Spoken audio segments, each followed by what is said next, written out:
Every economist who's looked at it has said that the recovery did its job.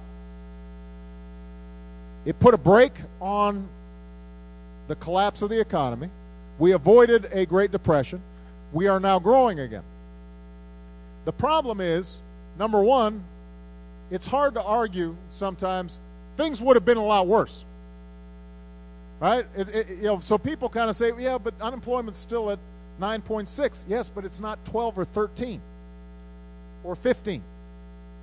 People say, well, the stock market didn't fully recover. Yeah, but it's recovered more than people expected last year.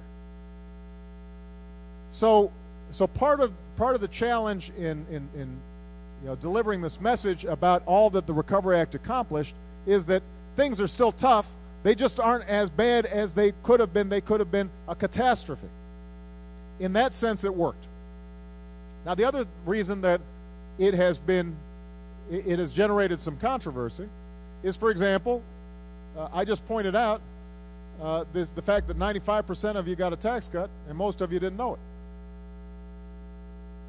Most of you didn't know it. Now, the reason you didn't know it was because it turns out that economists will tell you if you give that tax break to people each time they get a paycheck, as opposed to in one lump sum, then they're more likely to spend it, and that is a better way to stimulate the economy.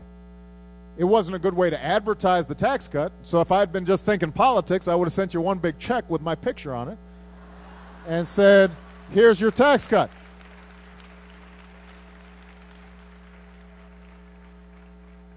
In terms of infrastructure, it turns out the way we structured this, because we knew this was such a bad recession that 2010 would still be pretty bad, even though it was better than 2009, we structured it so that not all the money was spent in 2009. Some of it was spent this year. So a lot of the road projects you're now seeing are part of the Recovery Act we passed last year, but last year everybody was looking around saying, how come we haven't created more jobs yet? But we structured it because we knew that we didn't want it all to be front-loaded and not have anything and have it run out too quick. Now, here's the last point I want to make. Last point I want to make. Having said all that, I'm still not satisfied with where we're at. We're growing at about 2.5, 3% growth. We need to be growing at 4% or 5%. So there are still more things we can do.